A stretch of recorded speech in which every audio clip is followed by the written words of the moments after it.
Hi everyone. In today's lecture I will discuss about the principles of public administration.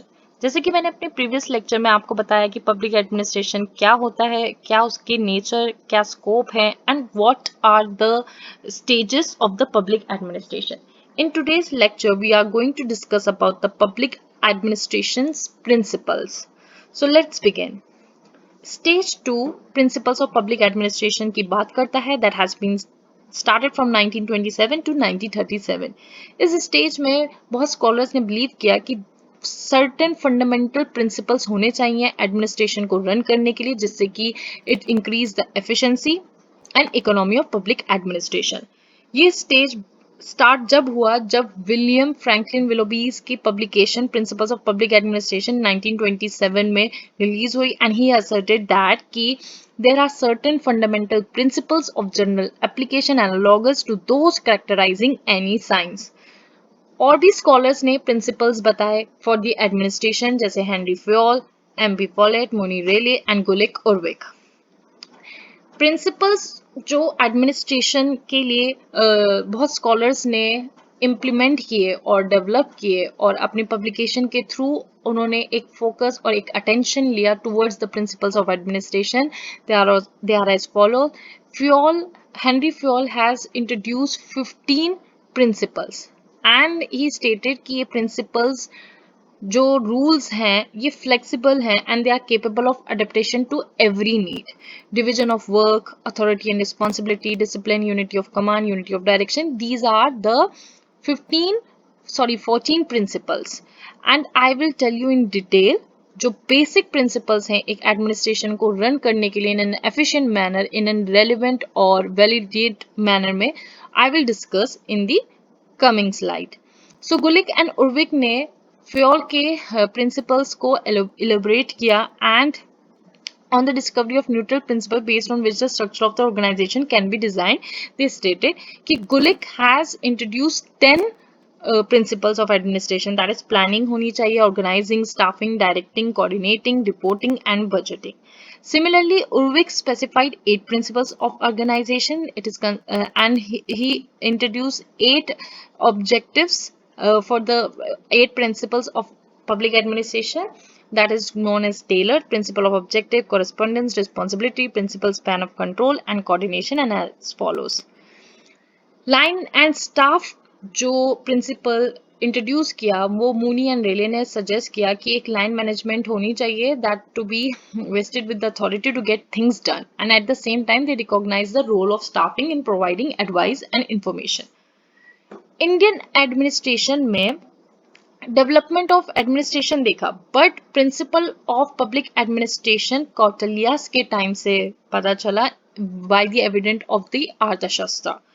It is important that Kautilya did not intend to give a theory of public administration. He worked on the principles of public administration and it is implicit, not explicit.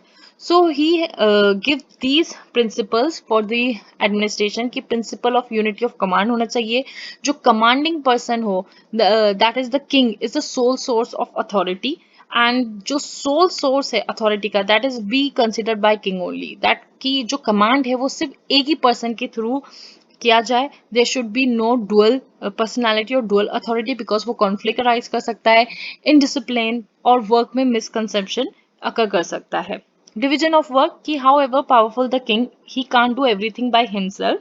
सो एक जो जिस काम में capable है या जिस काम में वो एक्सपर्ट है उसके वर्क के बेसिस पे डिवीजन होना चाहिए and that ultimately give the coordination and specialization and job classification. As you all know अगर हमें कोई पर्टिकुलर जॉब चाहिए होती है या जैसे कि वी प्रिपेयर फॉर नीट और NET and many UPSC exam, तो these exam are the specialisation for job classification क्योंकि ये आपकी कैपेबिलिटी और आपकी cognitive thinking by the paper और by the exam it explain और इट गिव्स द आइडिया कि you are capable of doing such job. So hierarchy, these are the principles of public administration that has been started by hierarchy. जो hierarchy है that is the Greek term कि कैसे rule करना है एक proper organization को. So Mooney and Rayleigh called it the scalar process. And the advantages of hierarchy is that कि ये instrument as an instrument serve करेगा फॉर द ऑर्गेनाइजेशन, एक चैनल ऑफ कम्युनिकेशन प्रॉपर होगा, fix responsibility होगी, हर एक person की जो जो रिस्पॉन्सिबिलिटी ड्यूटी होगी it will follow in a proper manner, it prevent congestion of work at the top level. So there is a hierarchy which is like top to bottom, जिस जिसका जो भी काम है टॉप से लेके बॉटम तक, जिस जिसकी जो जो एक्टिविटी है, जो जो काम है, वो सब फॉलो आउट किया जाएगा. And it promote discipline and order in the organisation.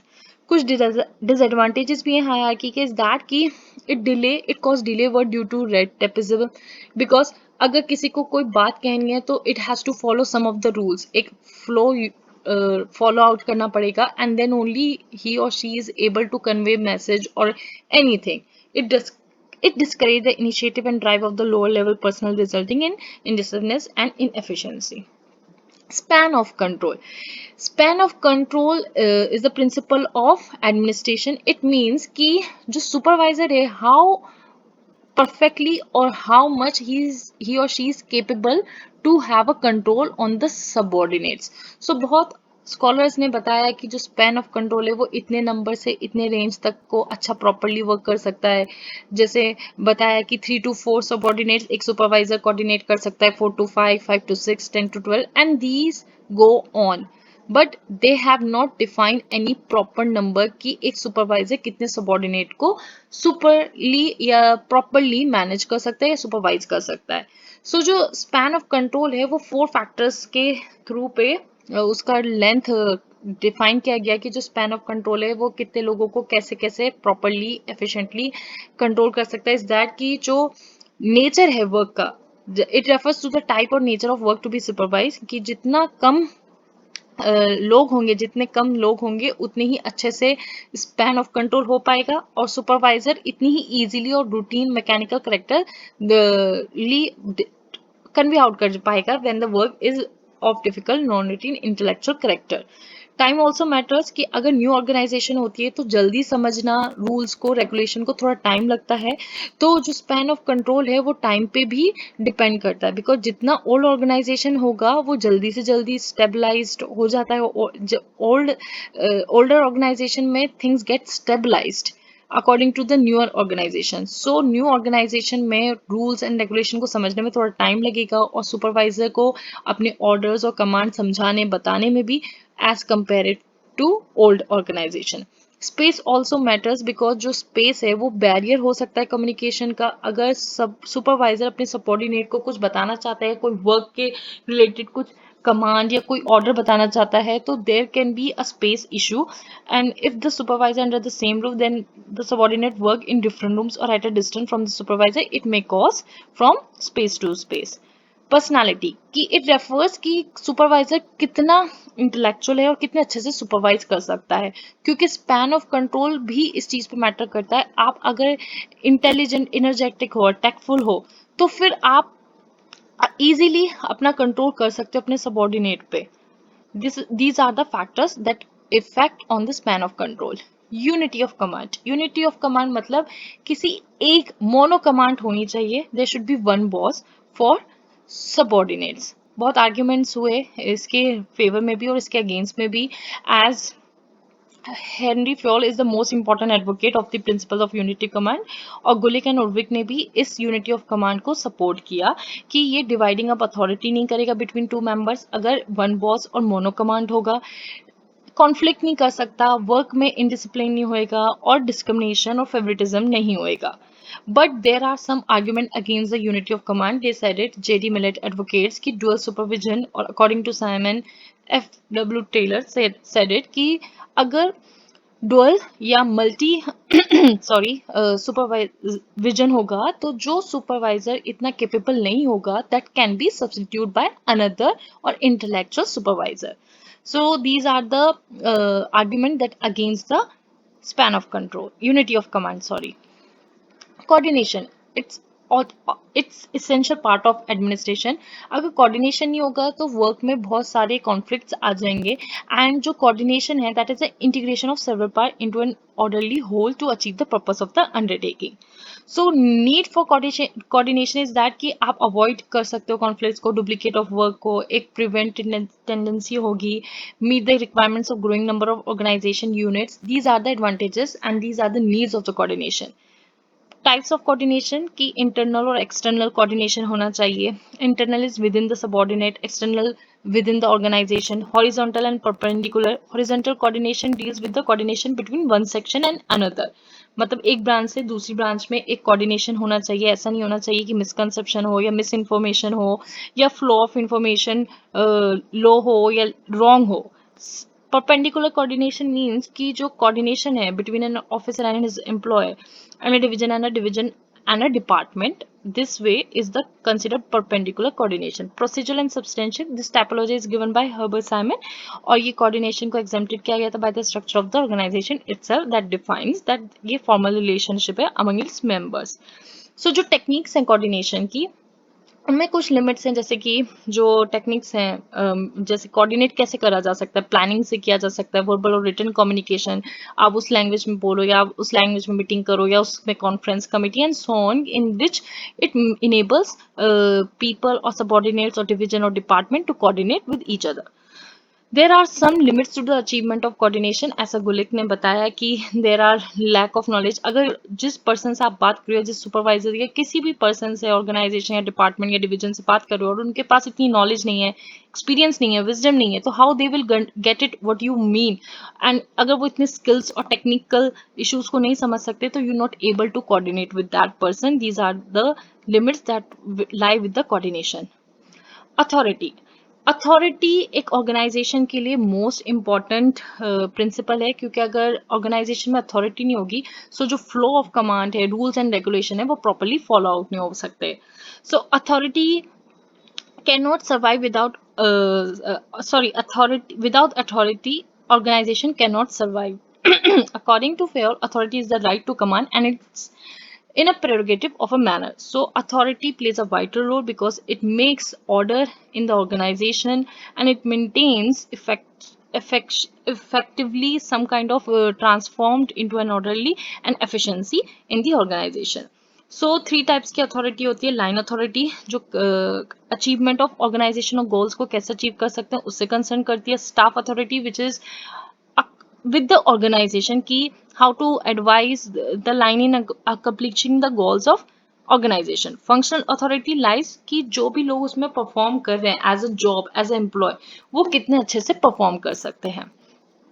So authority और रिस्पॉन्सिबिलिटी इंटर रिलेटेड है, बिकॉज जिनके पास पावर है उनकी ड्यूटी भी होती है कुछ फॉलो आउट करने की, जिससे कि वो एक मेंटेन कर सकें डिसिप्लिन अपने उसमें और कोई करप्शन ना हो, फेवरेटिज्म ना हो, कुछ मेल administration and things cannot be take place. So authority and responsibility are interrelated. If authority is with the person तो responsibility definitely lie out करेगी। Delegation mean कि अगर कोई, it is also a principle of administration and delegation may be conditional or unconditional.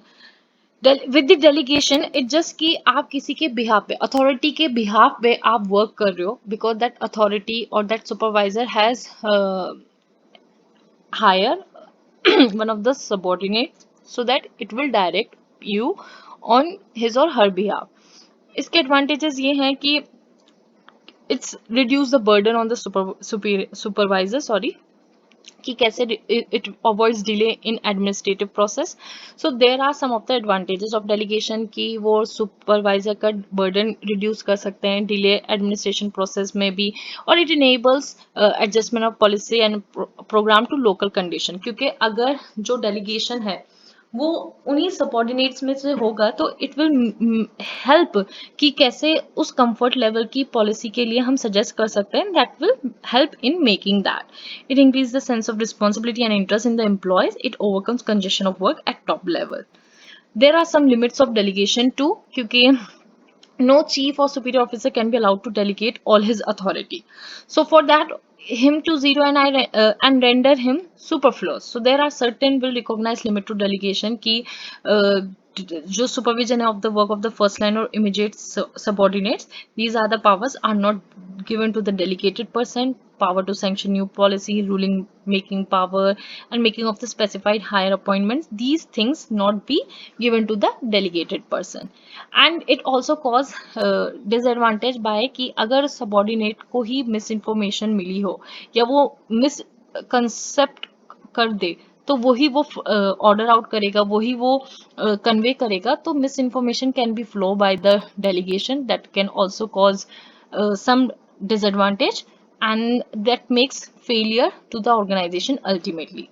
So this was all about the basic principles जो हर administration को follow करने के लिए, या फ्लेक्सिबिलिटी या एफिशिएंसी या एक वैलिडिटी और रेलेवेंस वर्क के नेचर को करने के लिए कुछ प्रिंसिपल चाहिए होते हैं. तो they are the basic principles. And thank you so much for watching this video.